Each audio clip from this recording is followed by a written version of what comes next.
तारक मेहता का उल्टा चश्मा, एपिसोड नंबर 38-72, तारीख 9 सितंबर।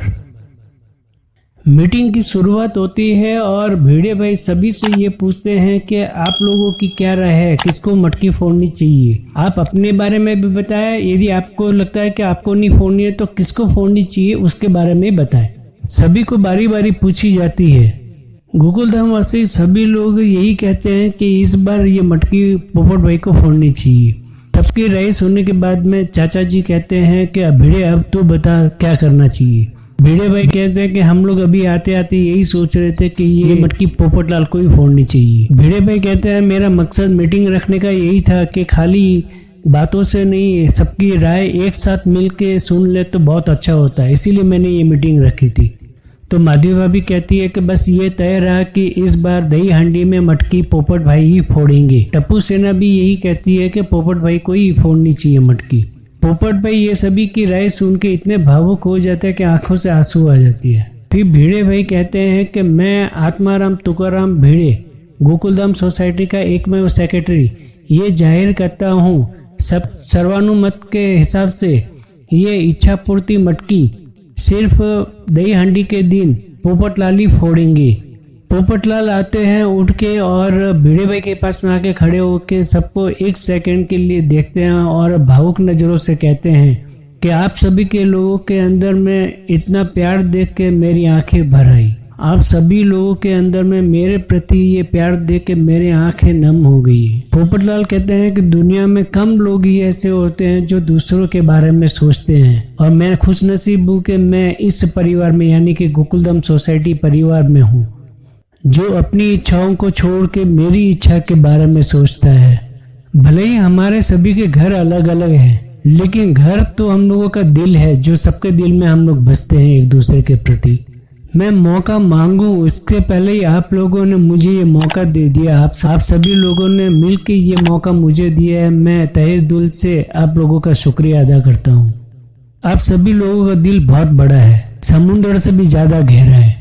पोपट भाई हाथ जोड़ते हुए सभी का धन्यवाद कहते हैं और कहते हैं आप लोगों का जितना भी धन्यवाद करूं उतना कम है। सभी लोग पोपटलाल के साथ साथ खुद भी भावुक हो जाते हैं। चंपक चाचा कहते हैं कि तुझे किसी को भी धन्यवाद करने की जरूरत नहीं है बेटा, हम सब एक परिवार ही तो हैं। तो मेहता साहब कहते हैं भाई तुम्हारी धर्मपत्नी आएगी तो सबको चटपटा खाना तो खिलाएगी ना।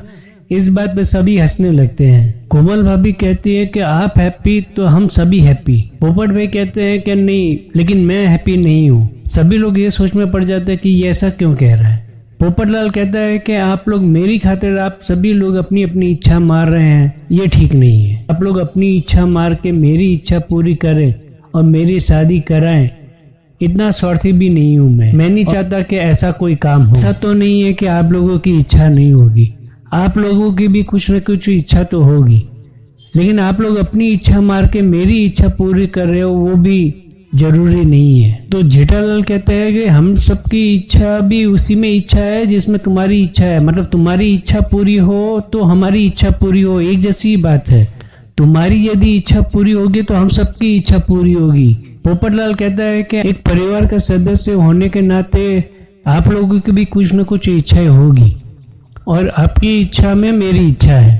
आपकी इच्छा को तोड़ के मैं अपनी इच्छा पूरी करता हूँ, इतना भी स्वार्थी नहीं हूँ मैं। तभी सोडी भाई कहते हैं कि पोपटलाल ये मटकी तो कोई एक ही सदस्य फोड़ सकता है ना। पोपटलाल कहते हैं कि ये साधु महाराज ने टप्पू सेना को मटकी दी थी, इच्छा पूर्ति मटकी। यदि वो मेरी इच्छा पूरी करने के लिए कहते तो वो कहीं मेरे को मिलते और वो मुझे कहते कि भाई ये मटकी ले और तू ही फोड़ देना, लेकिन ऐसा नहीं हुआ क्योंकि ये इच्छा पूर्ति मटकी पूरी सोसाइटी के लिए है, गोकुलधाम सोसाइटी के लिए। ये इच्छा पूर्ति मटकी पूरे सोसाइटी के लिए है, मतलब यहाँ पे रहने वाले कोई भी सदस्य के लिए इस पे नाम लिखा हो सकता है फोड़ने के लिए। तो मैं क्यों अपनी जबरदस्ती इच्छा पूरी करूं। वो महाराज ने ये कहा था कि सोसाइटी से यानी कि आपके गोकुलधाम सोसाइटी से जो भी ये मटकी फोड़ेगा उसकी इच्छा पूरी होगी। ये जरूरी नहीं है कि आपसी मत करके और पोपटलाल को ही फोड़ने के लिए दे, ये अच्छी बात नहीं है। तो हम क्यों नियति को बदलना चाहते हैं। फिर भिड़े भाई कहते हैं एकदम मायूस होके, तो अब बताइए आप लोग के क्या करना चाहिए, ये इच्छा पूर्ति मटकी अब कौन फोड़ेगा। पोपटलाल कहते हैं मेरे पास एक आइडिया है, दही हांडी के दिन हम लोग एक मटकी रखेंगे। उस मटकी में हर सदस्य अपने अपने नाम की एक चिट्ठी उसमें डालेगा और जिसका भी नाम आएगा वो इच्छा पूर्ति मटकी फोड़ेगा। यदि नियति चाहती है कि यदि मैं मटकी फोड़ूं तो मेरा नाम आएगा, और यदि और किसी का भी नाम आता है और वो मटकी फोड़ता है तो मुझे भी उतनी खुशी होगी जितनी आप लोगों की होनी चाहिए। और मैं गोकुलधाम सोसाइटी के लोगों का किसी का भी भाग्य छीनना नहीं चाहता। पोपट भाई कहते हैं कि मैं एक बात बोल देता हूँ, चिट्ठी में सिर्फ आप लोगों का खुद का ही नाम होना चाहिए, ऐसे नहीं कि मेरा नाम डाल दो। सब बस मेरे सुझाव का मान रखिए और बाकी सभी भगवान पे छोड़ दीजिए। और सभी खुश होकर ताली बजाते हैं पोपटलाल के लिए। पोपटलाल वापस जाते हैं अपने जगह पे बैठने के लिए तो चाचा जी कहते हैं कि वाह डिब्बे वाह, यानी पोपट तूने आज जो किया ना बहुत बड़ी बात है। चाचा जी कहते हैं कि तुम्हें पोपटलाल इतना बड़ा मौका मिल रहा था फिर भी तुमने उस मौके को नज़रअंदाज करके हम सबके बारे में सोचा।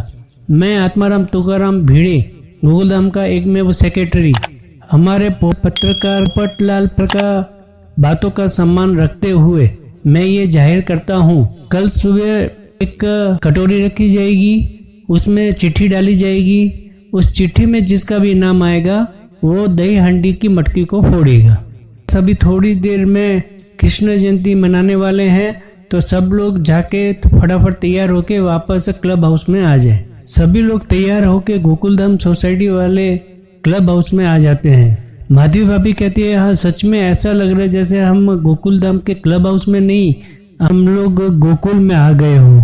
हाथी भाई कहता है कि कोई भी इंसान यदि सच्चे मन से भक्ति करे तो भगवान उसको दर्शन दे ही देते हैं। बबीता जी कहती है कि बाल गोपाल की ये नगरी कितनी प्यारी लग रही है ना।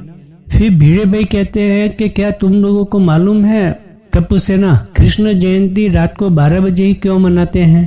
तो टप्पू कहता है क्योंकि श्रावण मास के कृष्ण पक्ष की अष्टमी को मध्य रात्रि ठीक रात को 12 बजे कान्हा जी का जन्म हुआ था।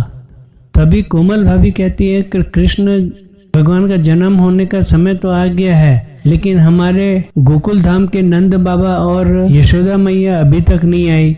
मेहता साहब आ जाते हैं और कहते हैं कि हम लोग आ गए हैं। चाचा जी कहते हैं कि बेटा तुम और महतूस तुम दोनों तो बहुत जबरदस्त लग रहे हो। तो जेठा भाई कहते हैं मैंने एक सेकंड के लिए तो मेहता साहब को पहचाना भी नहीं। भिड़े भाई कहते हैं कि मेहता साहब आप तो एक सेकंड के लिए तो मेहता साहब लगते ही नहीं हो, आप तो नंद बाबा लगते हो। बबीता जी कहती है कि अंजलि भाभी आप तो बहुत प्यारी लग रही है। माधवी भाभी कहती है हाँ ये तो जरूरी है ना, आखिर कृष्ण कन्हैया की माँ जो बनी है इतना तो जरूरी है ना। फिर अंजलि भाभी कहती है मैंने कान्हा के लिए पंजरी का प्रसाद और माखन बनाया है। और मेहता साहब कहते हैं कि इसमें डाइट वाला कुछ भी नहीं है। और फिर भजन कीर्तन शुरू होता है। इसी भजन कीर्तन में सब लोग बहुत ही मग्न होकर झूमने लगते हैं, नाचने लगते हैं। फिर बागा कहते हैं कि कृष्ण जयंती में सिर्फ 10 सेकंड ही बाकी है। 10 सेकंड पूरे होते ही कान्हा जी के ऊपर से पर्दा हटाया जाता है और सभी लोग दर्शन करते हैं और खुश हो जाते हैं। सभी खुश होते होते हाथ जोड़ने लगते हैं। मेहता साहब और अंजलि भाभी आती है कान्हा जी के झूले को झुलाने के लिए। फिर आते हैं जेठालाल और बापू जी। फिर भिड़े भाई और माधवी भाभी झूला झुलाती है। उसके बाद आते हैं पोपट भाई। पोपट भाई आके झूला झुलाते हैं और बहुत खुश दिखते हैं।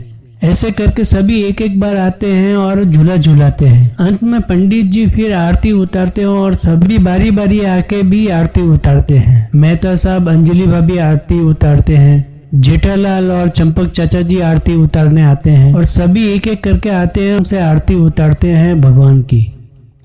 अपडेट रहने के लिए मेरे इस चैनल को लाइक करें, शेयर करें और यदि आप नए हैं तो सब्सक्राइब करें और बेल आइकॉन बटन को क्लिक करें और पाए सबसे पहले नोटिफिकेशन।